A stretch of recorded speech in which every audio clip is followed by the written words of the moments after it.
जो बच्चे इस साल बीएससी सेकेंड सेमेस्टर केमिस्ट्री का एग्ज़ाम पेपर देने वाले हैं उनके लिए ये क्वेश्चंस वेरी वेरी इंपॉर्टेंट होने वाले हैं, क्योंकि ऐसे बहुत से क्वेश्चंस होंगे जो इन क्वेश्चन से आपके एग्ज़ाम पेपर में पूछे जाएंगे। जिस तरह सूरज पूरब से निकलता है उसी तरह ये क्वेश्चन एग्ज़ाम पेपर में रखे हुए मिलते हैं।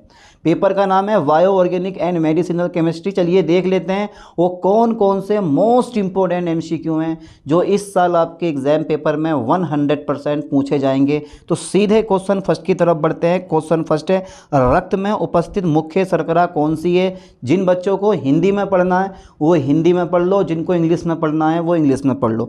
रक्त में उपस्थित मुख्य शर्करा कौन सी है? तो रक्त में उपस्थित मुख्य शर्करा ग्लूकोज होती है और ये सबको पता है। Very very important question. चलिए नेक्स्ट क्वेश्चन की तरफ बढ़ते हैं। आंधी टले तूफान टले पर ये क्वेश्चन ना टले। वेरी वेरी इंपॉर्टेंट क्वेश्चन है।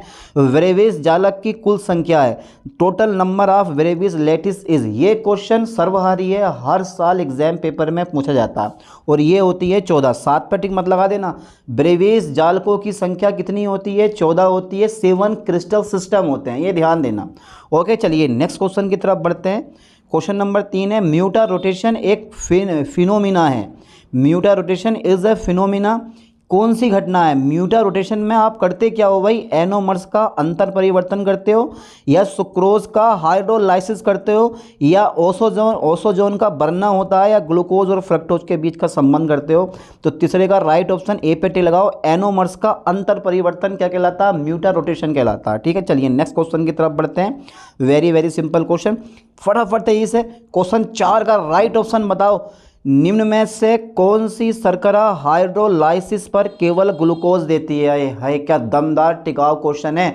जिन बच्चों ने मेरे पिछले लेक्चर पढ़ रखे हैं उनके लिए ये क्वेश्चन 2 रुपये के इजी से भी इजी हैं। समझ गए? पढ़ना भी तुम्हें है, लड़ना भी तुम्हें है, ये लड़ाई तुम्हारी खुद से ही है, ये समझना भी तुम्हें है। फटाफट तेजी से इसका राइट ऑप्शन बता दो।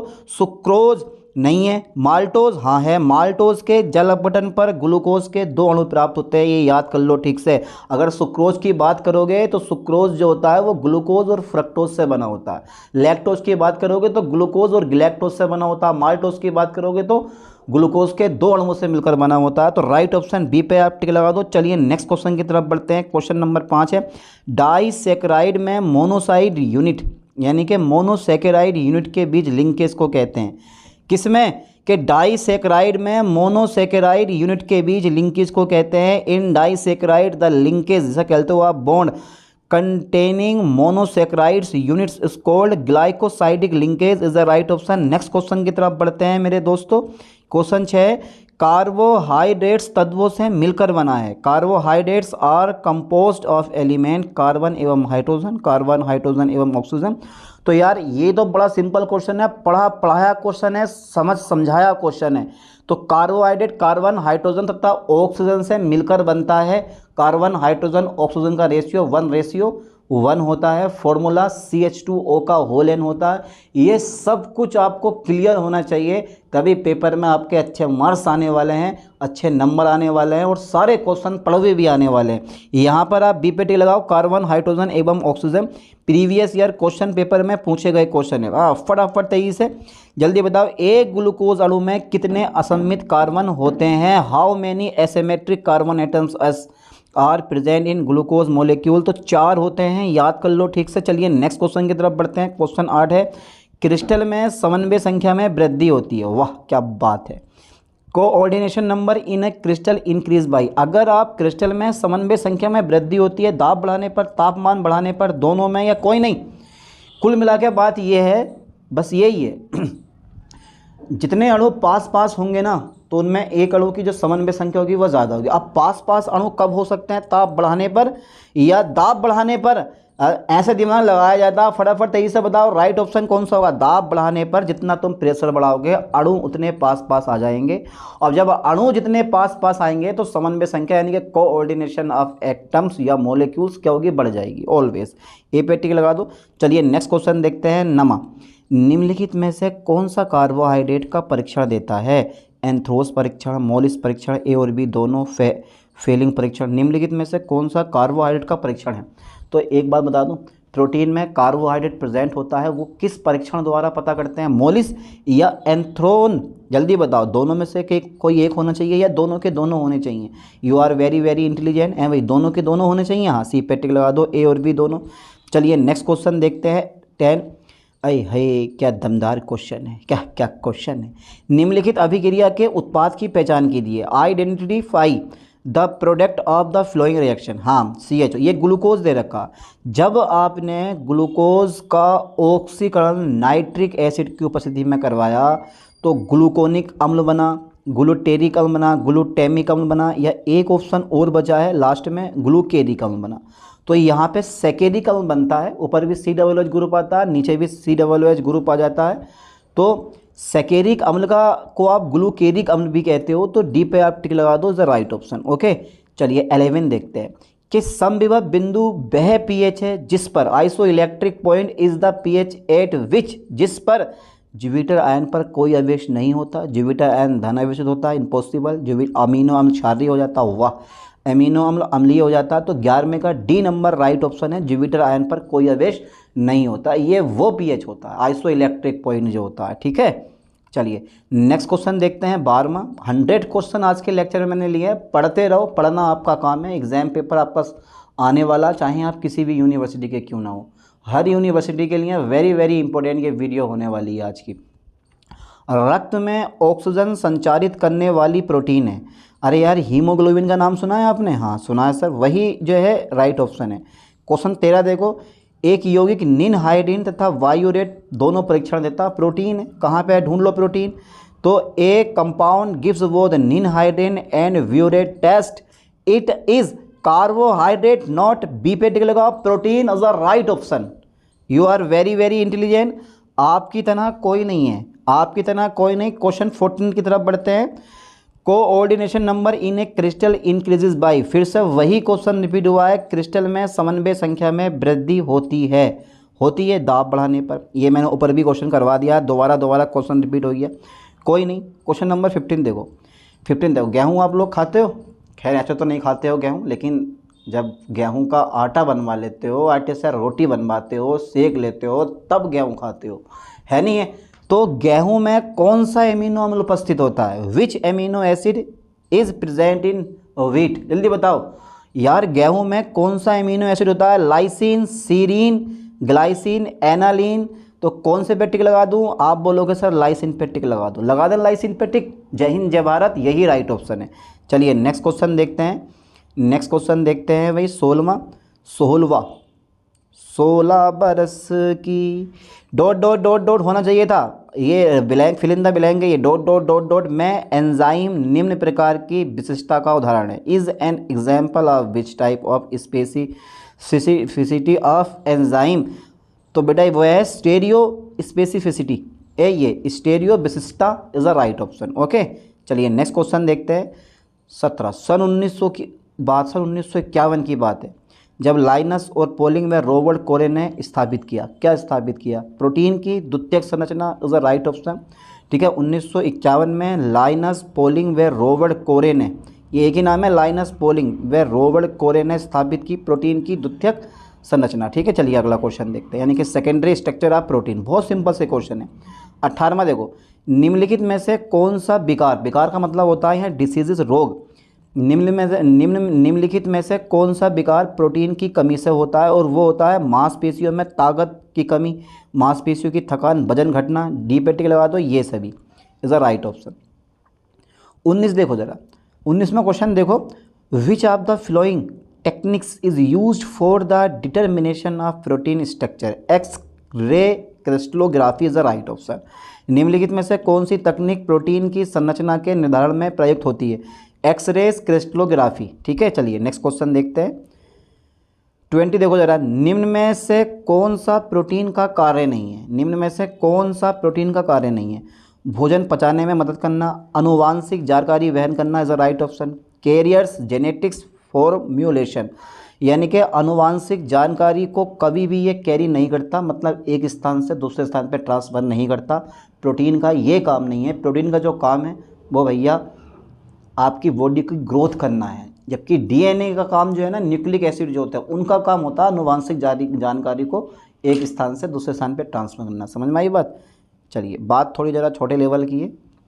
21 देखो ज़रा, न्यूक्लियोटाइड्स और न्यूक्लियोसाइड में मुख्य अंतर क्या? देखो न्यूक्लियोटाइड्स जो होते हैं ना वो क्षार, शर्करा प्लस फास्फेट इकाई से मिलकर बनते हैं, और जो न्यूक्लियोसाइड होते हैं वो केवल क्षार शर्करा इकाई से मिलकर बनते हैं। तो दोनों में फास्फेट इकाई का अंतर होता है। कहाँ पर है ये फास्फेट इकाइयों की उपस्थिति इज अ राइट ऑप्शन। ठीक है, चलिए अगला क्वेश्चन देखते हैं। नेक्स्ट क्वेश्चन की तरफ बढ़ते हैं। 22, ट्रांसक्रिप्शन जेनेटिक सूचना को स्थापित करता है। वो डीएनए को एमआरएनए में चेंज करना है तो ट्रांसक्रिप्शन, जिसको आप हिंदी में कहते हो अनुलेखन, अपना सकते हो। तो डीएनए से एमआरएनए बनाना ही ट्रांसक्रिप्शन कहलाता है। 23 देखो जरा, आई हाई 23, प्रोकैरियोटस तथा यूकैरियोटस दोनों कोशिकाओं में प्रोटीन श्रृंखला का संश्लेषण किसके द्वारा प्रारंभ होता है? In both prokaryotes and eukaryotes cells the synthesis of protein chain is initiated with methionine.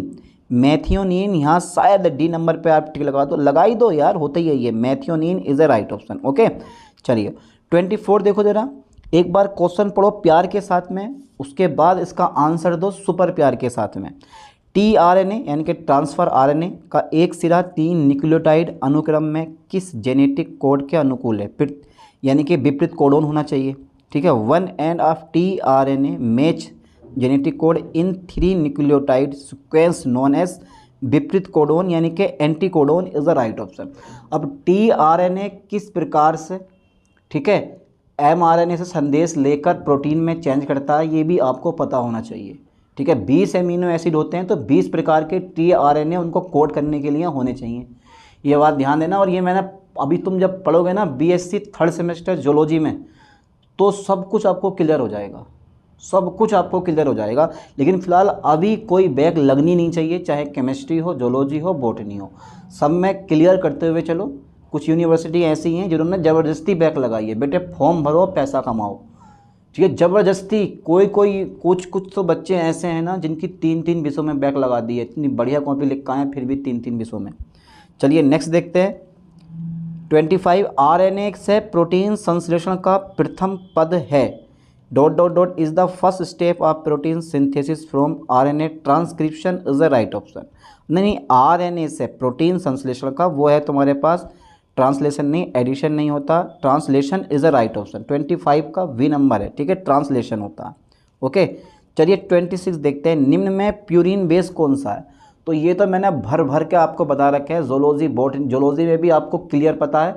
और आज केमिस्ट्री का नाम ही है bio organic and medicinal chemistry, तो बायो ऑर्गेनिक समझ गए ना, एंड मेडिसिनल केमिस्ट्री, तो थोड़ा बहुत कनेक्शन जोलॉजी से है इसका। एडेनिन और ग्वेनिन ये दोनों के दोनों प्यूरिन होते हैं, इसका मतलब है डी पे टिक लगा दो, ए और बी दोनों, both A and B. Okay okay sir, चलिए अगला क्वेश्चन देखते हैं। 27 के डीएनए के 2 स्ट्रैंड एक दूसरे के कहे जाते हैं।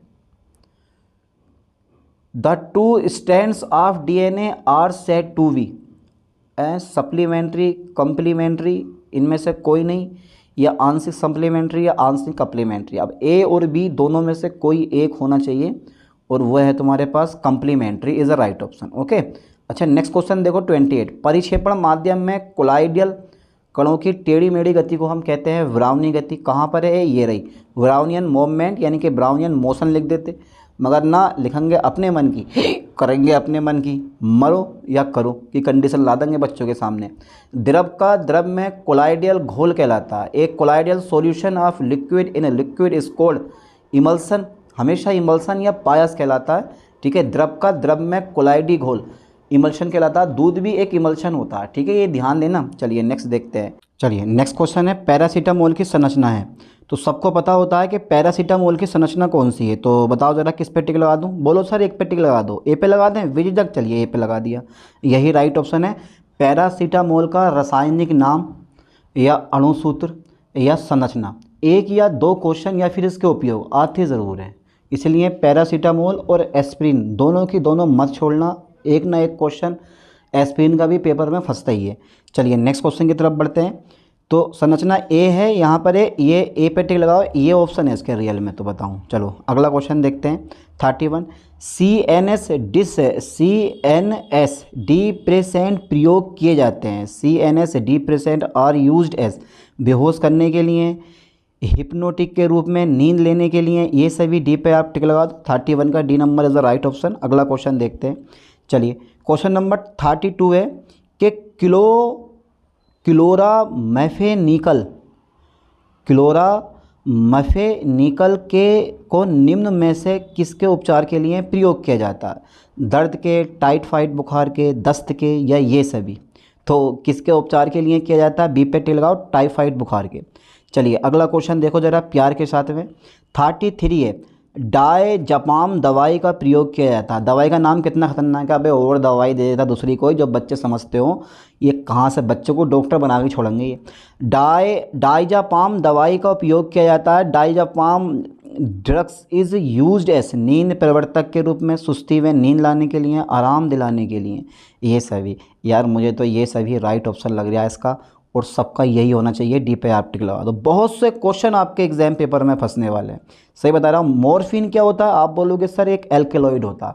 मॉर्फिन हमेशा एल्केलॉइड होता है, याद कर लो। क्या होता है मॉर्फिन? एल्केलॉइड होता है। ठीक है अगला क्वेश्चन देखो जरा 35 कि कौन सी दवाई HIV एड्स के उपचार हेतु प्रयोग की जाती है? ग्लिसरोल नाइट्रेट, जाइडोबुडिन, या एसाइक्लोविर, या ये सभी? यहाँ पे बी पे टिक लगा दो। Zidovudine is a right option. Okay next question देखते हैं 36। मलेरिया के उपचार हेतु प्रयोग में की जाने वाली दवाइयों के नाम बताइए। आय हाय आय हाय। Name the medicine use for the treatment of malaria.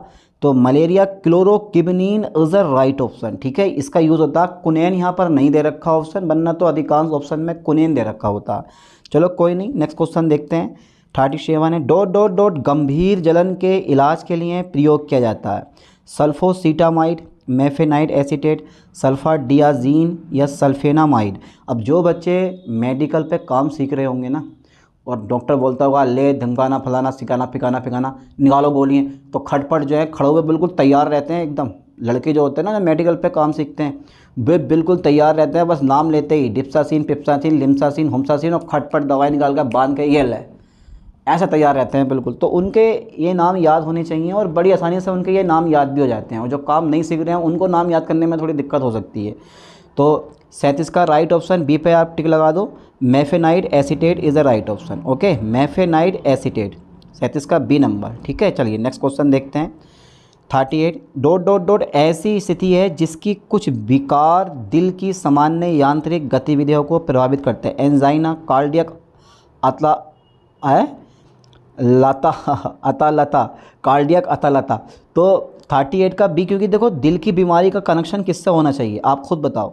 प्यार से? अबे वो अलग चीज़ रही। बी पे टी लगाओ, कार्डियक अतालता इज़ अ राइट ऑप्शन। ठीक है चलिए 39 देखते हैं। एक घन क्रिस्टल में समरूपता के तत्वों की कुल संख्या 23 होती है। अब 23 राइट ऑप्शन ढूंढ लो, ये रहा। ठीक है चलिए अगला क्वेश्चन देखते हैं। तो कुछ क्वेश्चन तो ऐसे होते हैं ना एग्जाम पेपर में, क्वेश्चन पढ़ते पढ़ते राइट ऑप्शन आपके माइंड में आ जाएगा, ऑप्शन पढ़ने की जरूरत भी नहीं। जब देखोगे ना कि कहाँ है 23, ये है, ला इस पे टिक लगा दे रही हूँ। ऐसा माइंड होना चाहिए। अच्छा ये बताओ, नमक क्रिस्टल में अंतराफलक कोण का मान होता है। The interfacial angle in the NaCl crystal is 45, 60 degree, 90 degree, या 180 डिग्री। तो अधिकांश बच्चे 90 डिग्री पर टिक लगा कर आएंगे, और यही राइट ऑप्शन है। लगा कर आना बेटा, ये नमक में ध्यान देना, पेपर में आता है, बहुत बहुत इंपॉर्टेंट है। चलिए हेक्सागोनल होता है। Which is incorrect for a hexagonal crystal system? एक गलत है, 3 सही हैं। अब एक गलत कौन सा है? ए और बी और सी ये तीनों बराबर होते हैं, 2 भुजाएं बराबर होती हैं, बट एक भुजा बराबर नहीं होती।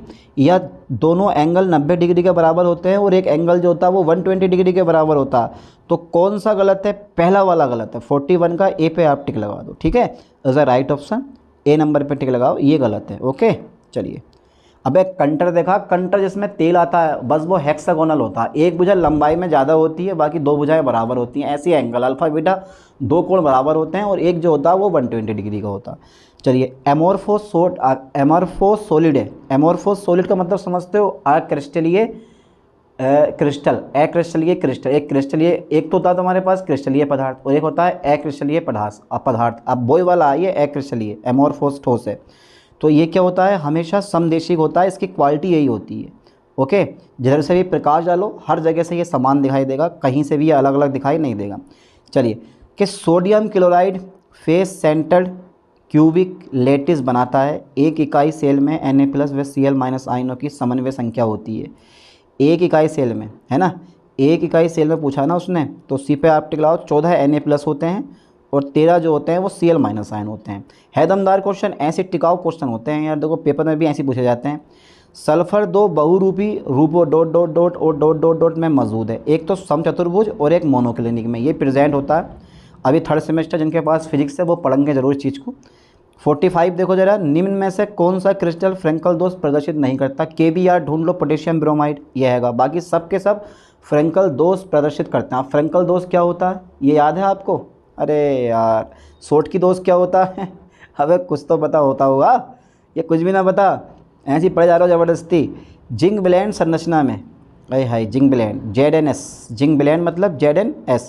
प्रत्येक जिंक आयन 6 सल्फाइड आयनों से घिरा होता है। अच्छा, प्रत्येक सल्फाइड 2- आयन Zn2+ के 6 आयनों से घिरा होता है। इनमें स्वतंत्रता संरचना होती है। तो ऐसे क्वेश्चन बड़े पेचीदा होते हैं, बड़े घुमावदार होते हैं और ये आपके माइंड को भी अच्छे से घुमा के रख देते हैं। तो ए पे टिक लगा दो, जस्ता आयन टेट्राहेड्रल साइटों के आधे हिस्से पर कब्जा कर लेते हैं। ठीक है। 47 देखो, एक आदर्श BCC मतलब body centred cubic unit cell crystal या फिर BCC body centred cubic metal crystal के लिए समन्वय संख्या है। तो BCC के लिए कितनी होती है ये आपको पता होना चाहिए, जल्दी बताओ बेटा, BCC के लिए कितनी होती है? 8 होती है। ठीक है, BCC के लिए 8 इज़ द राइट ऑप्शन। चलो अगला क्वेश्चन देखते हैं, थोड़ा सा क्वेश्चन बड़ा है लेकिन बता दोगे ईजी है। उस तल के मिलर इंडिसेस क्या होंगे जो कि X, Y व Z अक्षों को 3A, 6B व 2C पर काटता है? What will be the Miller indices for a plane given intercepts 3A, 6B and 2C on X, Y and Z axis respectively. तो 213, 3 से भाग कर दो, मतलब 6 से भाग करो, 1/2, 2 आ जाएगा, 1 आ जाएगा, 3 आ जाएगा, 213 ए पे टिक लगा दो, द राइट ऑप्शन। अगला क्वेश्चन देखो जरा, 49 के एक क्रिस्टल में कितने प्रकार के ब्रेविस जालक पाए जाते हैं? भाई 14 प्रकार के ब्रेविस जालक पाए जाते हैं, ये क्वेश्चन ऊपर भी पूछ लिया गया। चलिए क्वेश्चन 50 देखते हैं कि एक क्रिस्टल तल अक्षों को 2A, 3B व 1C पर काटता है, इसके वाइस इंडाइसिस हैं। वाइस इंडाइसिस अब लगा लो अंदाज़ा, मिलर इंडाइसिस को आप वाइस इंडाइसिस में कैसे कन्वर्ट करते हो? आता ना करना जो मैंने बताया था अभी, हैं ना पता, ने पता, अरे ने पता ना, ए पे टिक लगा दो, इज राइट ऑप्शन, यही राइट ऑप्शन है इसका। चलिए अगला क्वेश्चन देखते हैं, 51 देखो, क्रिस्टल विज्ञान का पहला नियम है, क्रिस्टल विज्ञान का पहला नियम है। अब जिसको क्रिस्टल विज्ञान के नियम याद हैं वो तो बता देगा राइट ऑप्शन, बाकी सब देखते रहेंगे ऐसे ही, ले भैया, ओ भैया, उफ भैया। तो समरूपता यानी कि जो है सो है। अब जो यार क्या बताऊं, समरूपता का नियम, परिमेय सूचकांक का नियम, अंतरा फलक कोणों की स्थिरता का नियम। अब मेरे ख्याल से 51 का राइट ऑप्शन आपके माइंड में आ गया होगा C नंबर। जो ऑप्शन सबसे बड़ा दिखाई दे टिक मारो, समझ गए? चाहे जोलॉजी हो, बॉटनी हो या फिर केमिस्ट्री हो, जो ऑप्शन सबसे बड़ा दिखाई दे टिक लगा देना, वही ऑप्शन राइट होता है एकदम। चलिए अगला क्वेश्चन देखते हैं, अगला क्वेश्चन देखते हैं, क्वेश्चन नंबर 52। किस क्रिस्टल तंत्र के लिए अल्फ़ा बराबर बीटा बराबर C नहीं है? ये तीनों बराबर नहीं है लेकिन तीनों एंगल बराबर हैं, ये समझ में आई बात? 90 डिग्री है, तीनों एंगल बराबर हैं लेकिन भुजाएं बराबर नहीं है। तो माचिस की डिब्बी का साइज़ कैसा होता है? आयताकार होता है, लेकिन रोम्बोहेड्रल होता है, कैसा होता है भाई? या ऑर्थोरोम्बिक होता है? क्या लग रहा है? हेक्सागोनल तो नहीं हो सकता। ट्राइक्लिनिक में तीनों के तीनों बराबर नहीं होते, तो ऑर्थोरोम्बिक मेरे ख्याल से इज़ द राइट ऑप्शन होना चाहिए इसका। तो 52 का राइट ऑप्शन ऑर्थोरोम्बिक है, टिक लगा दो बेझिझक। ए कांगिया भैया, ए जे रहा, ए बेटा आराम से, ए ये रहा, C पे आप टिक लगा दो। चलो नेक्स्ट क्वेश्चन देखते हैं 53 कि एक पदार्थ जो क्रिस्टल संरचना में समान होते हैं कहलाते हैं, क्रिस्टल संरचना में समान होते हैं कहलाते हैं। बी पे आप टिक लगाओ, isomorphous is the right option. Okay 56 देखो जरा, घनीय क्रिस्टल में समरूपता का केंद्र होता है, यानी कि centre of symmetry in cubic crystal is.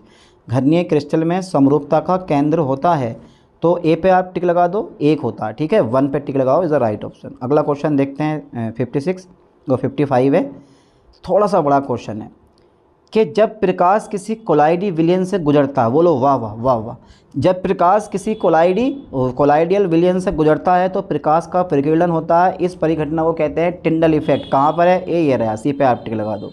है सिंपल क्वेश्चन। अरे आराम से पढ़ो बेटा, ज़्यादा जल्दीबाजी मत करो यार, ज़्यादा जल्दीबाजी मत करो, पेपर आने वाला है आपका 29 के आसपास में पेपर है, कुछ यूनिवर्सिटी का और कुछ का जो है पता नहीं कब है, और कुछ की तो डेट सीट ही ना आई है अभी। एक साथ पेपर नहीं हो रहे हैं, हर एक यूनिवर्सिटी का अलग अलग एग्जाम पेपर कर दिए गए हैं, किसी के लेट, मतलब जून तक सबके हो जाएंगे, टेंशन मत लो। चलिए, दूध एक उदाहरण है इमल्शन का। मैंने बताया ना, दूध जो होता है द्रव का, द्रव में मिश्रण होता है, उसमें परिक्षेपण माध्यम भी द्रव होता है और परिचित प्रवस्था भी द्रव होती है। आप सोचोगे क्या होती है परिचित प्रवस्था? अबे इसके अंदर घी ना छिपा हुआ होता है, हैं? अरे जाओ यार, तुम्हें कुछ ना पता, तुम्हें कुछ ना पता, तुम बच्चे हो बेटे अभी।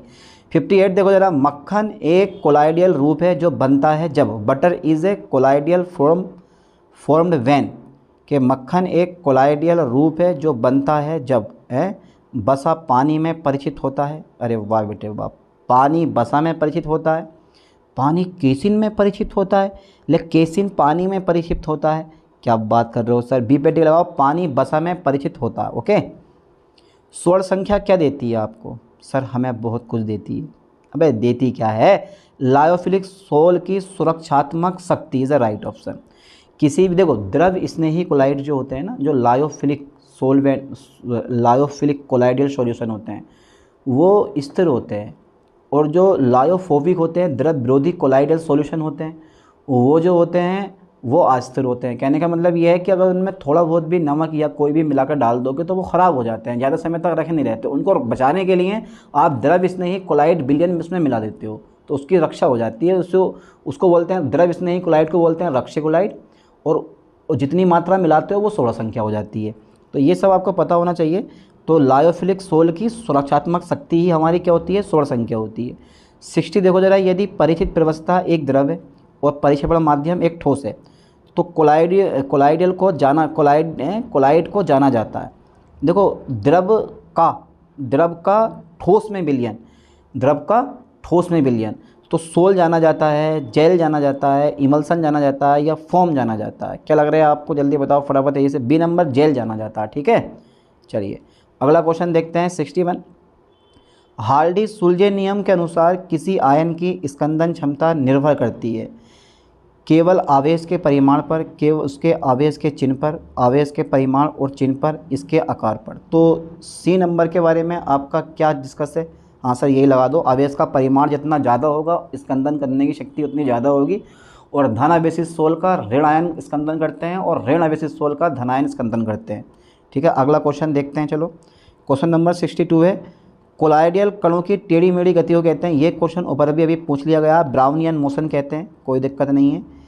63 देखते हैं, फेरिक हाइड्रोक्साइड सोल के स्कंदन, FeOH का होल थ्राइस एक धन आवेशित सोल होता है, उसका स्कंदन कोई ऋण आयन करेगा। निम्नलिखित में से कौन सा विद्युत अपघट्य सबसे अधिक प्रभावी होगा? तो NaCl भी नहीं होगा, VaCl2 भी नहीं होगा, K2SO4 भी नहीं होगा, बट जो ये वाला D है ना, ये सबसे पावरफुल होगा, क्योंकि उसको जब आयनों में तोड़ोगे तो 3K+ प्लस FeCN का होल 6 ऊपर आ जाएगा 3- आयन। तो जितना ज़्यादा आवेश होगा, ठीक है, उतना ज़्यादा उसके स्कंदन करने की क्षमता भी होगी। ठीक है, तो यहाँ पे डी पे आप टिक लगा दो बेझिझक। चलिए अगला क्वेश्चन देखते हैं 64। किसी क्रिस्टलीय ठोस में शॉर्ट की दोष देखा जाता है, जालक से धनायन गायब हो जाते हैं, जालक से ऋणायन गायब हो जाते हैं, समान संख्या में धनायन और ऋणायन गायब हो जाता है। मतलब बिल्कुल करेक्ट है ये, समान संख्या में धनायन और ऋणायन गायब हो जाते हैं, या एक आयन अपनी सामान्य साइट छोड़ता है और अंतर्काशीय साइट में कब्जा कर लेता है। ये तो फ्रेंकल दोष में होता है। बाहर चले जाते हैं, घनत्व घट जाता है भैया, शॉर्ट की दोष में क्रिस्टल का घनत्व जो होता है ना वो घट जाता है। अब देखते हैं इसका राइट ऑप्शन कौन सा होना चाहिए, बताओ जरा फटाफट तेजी से। सी पे आप टिक लगा दो, यही राइट ऑप्शन है। समान संख्या में धनायन और ऋणायन अपना स्थान छोड़कर गायब हो जाते हैं। समझ गए इस चीज़ को? उनका स्थान रिक्त हो जाता है, क्रिस्टल का घनत्व घट जाता है। Okay okay okay. 65 देखो, एक ऐसा कंपाउंड बताओ जिसमें शॉर्टकी और फ्रेंकल दोष दोनों पाए जाते हैं। सर ये तो बहुत अंदर की बात पूछ ली, हमें तो ये भी ना पता शॉर्टकी और फ्रेंकल दोष क्या होते हैं। तो बेटे AgBr जो होता है ना, सिल्वर ब्रोमाइड, उसमें शॉर्टकी और फ्रेंकल दोष दोनों पाए जाते हैं, ये ध्यान देना। क्रिस्टल में शॉर्टकी दोष के कारण क्रिस्टल का घनत्व जो होता है ना वो घटता है। बी पे आप टिक लगा दो, मैंने पहले बता दिया आपको। अगला क्वेश्चन देखते हैं 66। क्रिस्टल में फ्रैंकेल दोष के कारण क्रिस्टल का घनत्व, क्रिस्टल में फ्रैंकेल दोष के कारण क्रिस्टल का घनत्व जो होता है ना वो अपरिवर्तित रहता है, बढ़ता है, घटता है। तो मैंने जो ऑप्शन शुरू में बता दिया वही राइट ऑप्शन है। अब अपना माइंड लगा लो, 66 का राइट ऑप्शन कौन सा होना चाहिए, बताओ जल्दी।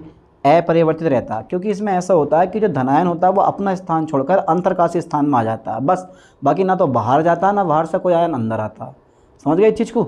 तो इस तरह से ये दोष हो जाता है। तो क्रिस्टल के घनत्व पे कोई भी इफेक्ट नहीं पड़ता। भाई एक कमरे में 10 लड़के बैठे हैं, दोनों अपना सीट एक्सचेंज कर ली, एक इधर आ गया उसके स्थान पर वो बैठ गया, उसके स्थान पर वो बैठ गया, घनत्व में कोई इफेक्ट पड़ेगा नहीं पड़ेगा ना। या तो बाहर से कमरे के अंदर 4-5 व्यक्ति आएंगे तो डेंसिटी में इफेक्ट पड़ेगा, या अंदर से बाहर जाएंगे तो डेंसिटी घट जाएगी। समझ गए इस चीज़ को? तो ये रीज़न होता है। चलिए अगला क्वेश्चन देखते हैं 66 का, सी पे आपने टिक लगा दिया। 67 देखते हैं कि द्रव स्नेही कोलाइडल सोल अधिक स्थिर होते हैं क्योंकि, हाँ यार बात बिल्कुल सही है, द्रव स्नेही कोलाइडल सोल अधिक स्थिर होते हैं क्योंकि कोलाइडल कणों पर उच्च आवेश होता है। आवेश तो होता है कोलाइडी कणों पर। कोलाइडी कण अत्यधिक विलायक योजित होते हैं, कणों के बीच मजबूत आकर्षण बल होता है, इनमें से कोई नहीं। तो 67 का राइट ऑप्शन बी पे टिक लगाओ। कोलाइडियल कण जो होते हैं ना अत्यधिक विलायक योजित होते हैं, इसलिए ये स्थिर होते हैं। 66 देखो, ताजे बने अपक्षेप को कोलाइडियल विलयन में बदलना पेप्टिकण कहलाता है। ठीक है, पेप्टिजेशन। चलिए अगला क्वेश्चन देखते हैं 69। साबुन की स्वच्छीकरण क्रिया किसके निर्माण के कारण होती है? मिसेल के निर्माण के कारण होती है। जैसे अगर एक दाना आपने चीनी का गिरा दिया या थोड़ा सा गुड़ का टुकड़ा आपने गिरा दिया और उस गुड़ के चारों तरफ चींटियाँ बिल्कुल इकट्ठी हो जाती हैं ना, चारों तरफ से घेर लेती हैं गुड़ को। इसी तरह से आपके कपड़े पर अगर कोई तेल की बूंद या गंदगी लगा हुई है तो जल के जो अणु होते हैं ना ऐसे चिपक जाते हैं चारों तरफ से। समझ गए? और बूंद को, तेल की बूंद हो या कोई भी दाग धब्बा लगा हुआ हो, उखाड़ के पानी में ले आते हैं। ले भैया, आपने मिसेल पढ़ा होगा आपने यार, मैं क्या बताऊँ आपको, बी पे टिक लगा दो। You are very very intelligent. चलिए अगला क्वेश्चन देखते हैं 70। नदी और समुद्र के मिलन बिंदु पर डेल्टा का निर्माण किसके कारण होता है? The formation of delta at the meeting point of river and sea water is due to पेप्टिकरण के कारण, अपोहन के कारण, स्कंदन के कारण, या फिर प्रकीर्णन के कारण। तो ये क्वेश्चन बड़ा पेचीदा, सी पे आप टिक लगा दो, स्कंदन के कारण। ठीक है, चलिए अगला क्वेश्चन देखते हैं 71। कोलाइडियल कणों का आकार जो होता है ना वो 1 नैनोमीटर से भी कम होता है। आप सी पे आप टिक लगा दें। 71 का मेरे ख्याल से सी होना चाहिए। नहीं यार, सी नहीं होगा। देखो 1 नैनोमीटर से जो कम होता है ना वो वास्तविक कणों के आकार, वास्तविक बिलियन में कणों का आकार होता है 1 नैनोमीटर से कम, उसको आप देख नहीं सकते और वो प्रकाश का प्रकीर्णन भी कभी नहीं करता। लेकिन जो ये ए नंबर आप देख रहे हो ना 1000 नैनोमीटर, 1 नैनोमीटर से 1000 नैनोमीटर के बीच में, ये कोलाइडियल कणों का आकार होता है। ठीक है, ये जो आकार है ना, इन आकार के कणों द्वारा प्रकाश का प्रकीर्णन भी होता है। सब कोलाइडियल सॉल्यूशन की घटनाएं शो की जाती हैं। और बाकी ये 1000 नैनोमीटर से अधिक जो होते हैं इनको आप अपनी आंखों से देख भी सकते हो। समझ गए? जबकि 1 नैनोमीटर से 1000 नैनोमीटर के जो कण होते हैं उनको नहीं देख सकते अपनी आंखों से आप, लेकिन इनको आप देख सकते हो, नगन आंखों से देखा जा सकता है। 1000 नैनोमीटर से अधिक ये शो करते हैं निलंबन। जैसे पानी में मिट्टी मिला हुई हो गई, वो निलंबन हो गया आपका। बी पे आप टिक लगा दो, यानी कि ए पे आप टिक लगा दो। A number is the right option. Okay, चलिए नेक्स्ट क्वेश्चन देखते हैं 72। कोलाइडियल विलयन को शुद्ध करने की विधि है, वो है अपोहन। ठीक है, अपोहन जो है तो वो कोलाइडी विलयन को शुद्ध करने की एक विधि होती है। इसमें क्या होता है कि एक थैली में कोलाइडियल सोल को भर के टांग दिया जाता है और जो अशुद्धियाँ होती हैं वो जो झिल्ली होती है ना, जंतु झिल्ली, उसको पार करके पानी में आ जाती हैं और शुद्ध सोल जो है वो अंदर रह जाता है। लेकिन यही प्रक्रिया जो होती है वो कई हफ्ते तक चलती रहती है लगातार, तो शुद्ध करने में समय लगता है। तो इन लोगों ने क्या करा, विद्युत अपोहन का यूज़ कर लिया। अरे हटाओ यार, मैं क्या बताऊं तुम्हें, छोड़ो। कोहरे में परिहित प्रवस्था और परिक्षेपण माध्यम क्रमशः। तो कोहरा जो होता है ना वो गैस होता है, परिक्षेपण माध्यम गैस है, उसके अंदर पानी की बूंदें छिपी हुई होती हैं, यानी कि परिहित प्रवस्था द्रव है। तो गैस और द्रव, द्रव और गैस, ठोस और गैस, और गैस और द्रव। कोहरे में परिहित प्रवस्था द्रव है और परिक्षेपण माध्यम गैस है। यहाँ बी पे आप टिक लगा दो। ठीक है, इज़ द राइट ऑप्शन। अगला क्वेश्चन देखते हैं मेरे दोस्तों, वेरी वेरी सिंपल 74 के निम्न में से कौन सा एक प्राकृतिक कोलाइड है? तो रक्त जो है ना वो प्राकृतिक कोलाइड है। गन्ने की शर्करा, यूरिया, सोडियम क्लोराइड है। यूरिया, रक्त, गन्ने की शर्करा। तो निम्न में से कौन सा एक प्राकृतिक कोलाइड है? तो क्या लग रहा है आपको 74 का है भाई? कौन से पे टिक लगा दूँ? आप कहोगे सर सी पे टिक लगा दो, रक्ति क्या है, इज़ अ राइट ऑप्शन। चलिए 75, आयोडीन क्रिस्टल को किस वर्ग में रखा गया है? आयोडीन क्रिस्टल को किस वर्ग में रखा गया है? आयोडीन क्रिस्टल को आणविक ठोस में रखा गया है, ये वाला, सी पे आप टिक लगाओ। ओके, चलिए 76 देखते हैं। निम्नलिखित में से कौन सा अक्रिस्टलीय ठोस है? कांच एक अक्रिस्टलीय ठोस है, हीरा एक अक्रिस्टलीय ठोस है, नमक क्रिस्टलीय ठोस है, ग्रेफाइट अक्रिस्टलीय ठोस है। हैं? अबे क्या है ये? निम्नलिखित में से कौन सा एक अक्रिस्टलीय ठोस नहीं हुआ? ये ऐसा होना चाहिए था। चलिए फिर 76 का राइट ऑप्शन देखो ज़रा, ये क्वेश्चन थोड़ा सा घुमा दिया इसमें। कांच एक अक्रिस्टलीय ठोस है, बाकी सब क्रिस्टलीय हैं, हीरा भी, नमक भी, ग्रेफाइट भी। चलिए अगला क्वेश्चन देखो ज़रा 77, ब्रेवेस जालक की कुल संख्या है। 3 बार ये क्वेश्चन रिपीट हो गया, 14। 100 क्वेश्चन में से 3 बार यही क्वेश्चन रिपीट हुआ है, इसका मतलब है ये इस साल पेपर में फंसेगा। 78 देखो, क्रिस्टल की समन्वय संख्या में वृद्धि होती है दाब बढ़ाने पर, ये क्वेश्चन में रिपीट है। 79 देखो, परिक्षेपण माध्यम में कोलाइडी कणों की टेढ़ी मेढ़ी गति को कहते हैं टिंडल प्रभाव, ब्राउनी गति कहते हैं, ए पे टिक लगा दो। चलिए अगला क्वेश्चन देखते हैं। द्रव का द्रव में कोलाइडी घोल कहलाता है इमल्शन, ये भी क्वेश्चन रिपीट है। अगला क्वेश्चन देखो, पायस एक उदाहरण है, दूध पायस का एक उदाहरण होता है। चलिए ये सबके सब मक्खन नहीं, मक्खन नहीं है, हैं? क्या लग रहा है आपको? फेशियल क्रीम, फेशियल क्रीम तो होता दिखा है यार शायद, है भाई। 81 का राइट ऑप्शन कौन सा है भाई? यार डी पे टिक लगाओ तभी तो कह जाओ, ये सबके सब राइट है। ये 81 का डी नंबर, ये सभी इज़ राइट ऑप्शन। 82 देखो ज़रा, आइसो इलेक्ट्रिक पॉइंट पर एमिनो एसिड जो होते हैं वो ना इलेक्ट्रोड की ओर गति करते हैं ना कैथोड की ओर गति करते हैं, ना तो एनोड की ओर ना कैथोड की ओर, विद्युत क्षेत्र में किसी भी इलेक्ट्रोड की ओर गति नहीं करते हैं। सी पे आप टिक लगा दो, ठीक है। चलिए अगला क्वेश्चन देखते हैं। 83 देखते हैं, एक एमिनो अम्ल की द्विध्रुवीय संरचना जिबिटर आयन स्ट्रक्चर कहलाती है। एक एमिनो अम्ल की द्विध्रुवीय संरचना कहलाती है जिबिटर आयन स्ट्रक्चर। 84 देखो जरा, प्रोटीन के विघटिकरण के दौरान कौन सी संरचना अपरिवर्तित रहती है? जब भी प्रोटीन का विघटिकरण होता है तो कुछ भी हो जाए, हर हाल में ये जो प्राइमरी स्ट्रक्चर होती है ये कभी चेंज नहीं होती, सिर्फ द्वितीयक और तृतीयक स्ट्रक्चर्स की चेंज होती हैं, बाकी प्राथमिक संरचना सेम रहती है ऑलवेज। चलिए अगला क्वेश्चन देखते हैं। 85, एंजाइम होते हैं हमेशा प्रोटीन होते हैं, ठीक है। ये क्वेश्चन तो बायोलॉजी का है जो आपने पेपर दे चुके हो। 86, डीएनए में कौन सा बेस अनुपस्थित होता है? यूरेसिल कहाँ पर है? ये आएगा, सी पे आप टिक लगा दो। Very very simple question. 87, RNA में कौन सा बेस पाया जाता है जो डीएनए में नहीं होता? यूरेसिल पाया जाता है, वेरी वेरी सिंपल। 88 देखते हैं, न्यूक्लिक अम्ल की मूल दोहराई जाने वाली इकाई है। न्यूक्लिक अम्ल की मूल दोहराई जाने वाली इकाई है न्यूक्लियोटाइड, बी पे आप टिक लगा दो, is the right option. Nucleic अम्ल है ना तो न्यूक्लियोटाइड होता है। 89 देखो, डीएनए का डबल हेलिक्स मॉडल किसने दिया? वाटसन एंड क्रिक ने दिया, ए पे टिक लगा दो। चलिए क्वेश्चन नंबर 90 देखते हैं, बहुत बहुत इंपॉर्टेंट है। पेनिसिलिन है एक एंटीबायोटिक, एनाल्जेसिक, एंटीपायरेटिक या एंटीसेप्टिक?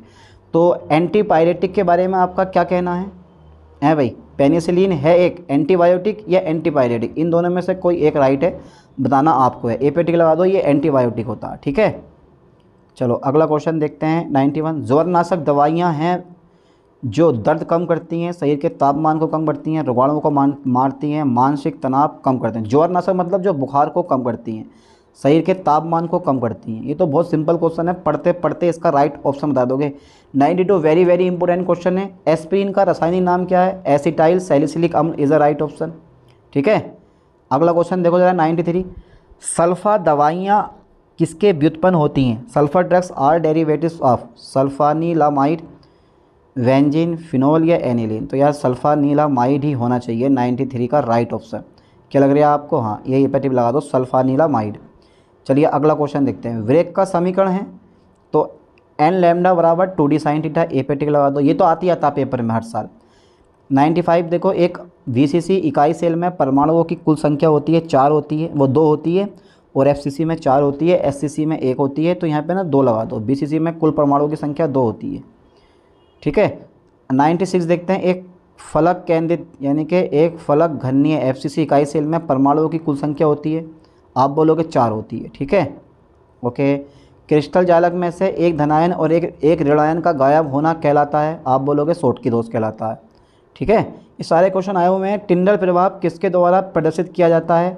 कोलाइडियल सॉल्यूशन द्वारा किया जाता है। सस्पेंशन मतलब निलंबन होता है, ठीक है। 99 देखो, कोलाइडल कणों पर सामान्यतः कौन सा बेस होता है, धनात्मक या ऋणात्मक में से कोई एक हो सकता है, ठीक है। हार्डी सुल्जेनियम किससे संबंधित है, स्कंदन से, ठीक है, कोगुलेशन से, ओके। तो यहाँ पर जो है कुल मैंने 100 क्वेश्चन, और तो नहीं है टोटल 100 क्वेश्चन मैंने आज के लेक्चर में कवर करवा दिए हैं। इन क्वेश्चन को अच्छे से याद करना, समझना, क्योंकि यही क्वेश्चन आपके एग्जाम पेपर में फंसने वाले हैं। चलिए मिलते हैं नेक्स्ट वीडियो में नेक्स्ट लेक्चर के साथ। थैंक्स।